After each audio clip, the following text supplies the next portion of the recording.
Hey, good afternoon, everybody. Good afternoon. Welcome to another edition of Frequently Asked Questions. My name is Maxwell, CEO of Titan Evolution Group. I met with a client actually a few hours ago, and I did a plan for her, and I saw the three children, and I was like, "Hey, you ever thought about getting insurance for the kids?"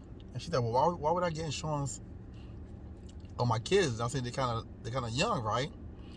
I was like, "Well, many reasons. Okay, I know a lot of people feel a certain way about getting insurance on children. Understandable. Okay, but if you truly understand the value of life insurance and what it's supposed to do for you, right? One of the great benefits of getting insurance for kids when they're so young is the fact that the price is extremely low. Okay, the price is extremely low. So, for example,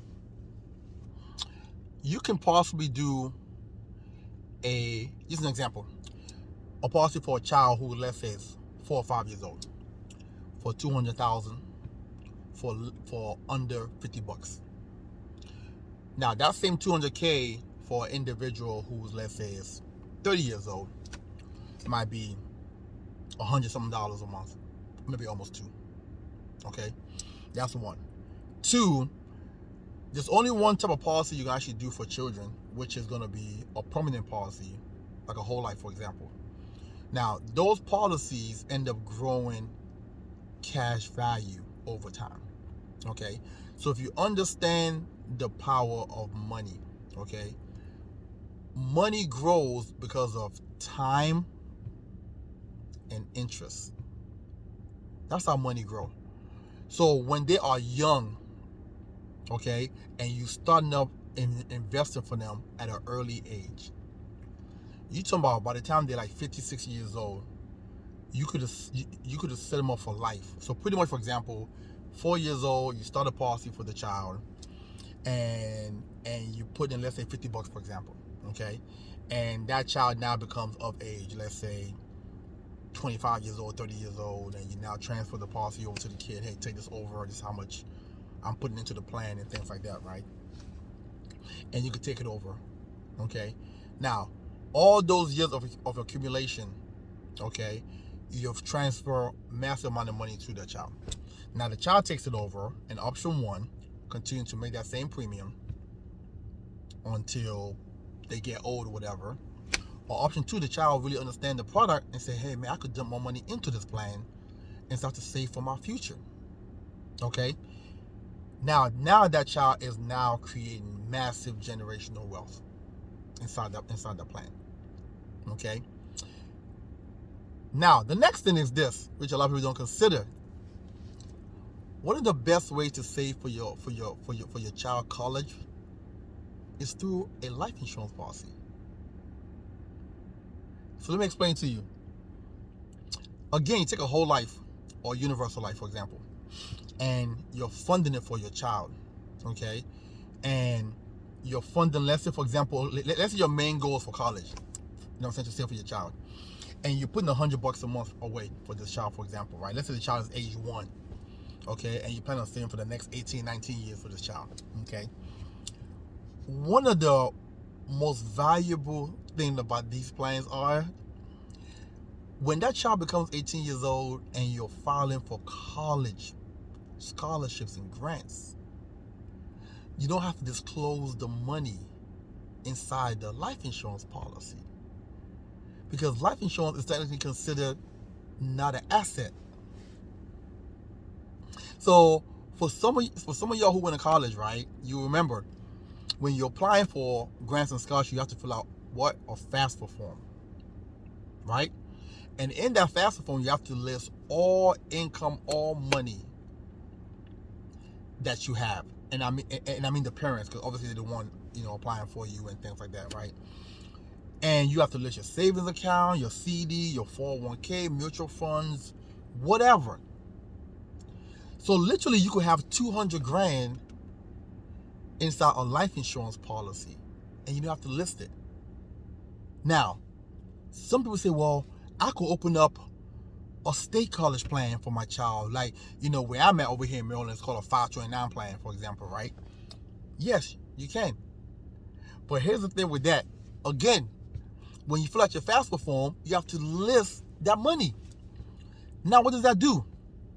That now minimizes potential grant and scholarship that your child can get. Because mommy and daddy did the right thing and they saved for that child. But what mommy and daddy did incorrectly was they saved in the wrong vehicle. They saved in a vehicle that's visible. So now we have to list this and essentially have to really use our money, okay, to fund this college. So what do I mean? Let's say, for example, I have 200 grand in my life insurance policy for my kid. And now that child wants to go to school, so we fill out FAFSA form. Well, guess what? I don't have to list that money inside the life insurance plan. I'm going to see what he's going to be able to get financial aid scholarship and stuff at first. And then if the child needs extra because they didn't get enough, I can now go ahead and pull from that to offset the balance. Compared to if I have a 529 plan, and let's say we use the same scenario, let's say you save 200 grand in that 529 plan, and that child is actually entitled to 200 grand or grant and scholarship, well, that child most likely won't get it because mommy and daddy got the money. Listen, it's an awesome strategy to allow you to keep the money that you save for your child. That money should only be used as a backup, okay? But guess what? If you save that money, right, and you don't use that money, and that child get the full ride that the child needs, now the child graduates, okay? Now guess what you have? You got massive money saved up for that child that now you set that child up in the proper way going into life. You know what I'm saying? The child can actually buy the first home at an early age with massive amount of money down payment. If the child come out and say, hey, you know what? I want to start my own business. We got money there. You understand? Compared to if I'm forced to use my savings that I save for the child because I have those accounts in a visible account. Okay? And visible means I have to list these funds that I have. Right? To me, I think this is probably the best strategy that anybody can use to actually set the children up properly. Okay? Now, I'm going to say this. If your child decides they don't want to go to college in that 529 plan, you either A, have to transfer that money to a child who does want to go, or B, to get your money out, you're going to pay hefty taxation. In the life insurance policy, if the child decides, I don't want to go, I can keep my money 100%. I don't have to transfer nothing. That money's 100%, no taxation, nothing. So, this took a little bit longer than I wanted it to take today, but it's some great information because some people have a bad misconception in reference to opening up life insurance for children. It's actually the best gift you can give your child. It's a life insurance policy.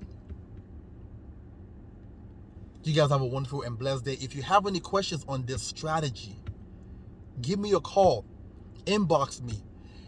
Let's set your children up financially. Let's try to figure out a way to avoid them going into school loan debts. All right? Love talking to you guys. We'll talk soon. Have a wonderful and blessed day. Bye.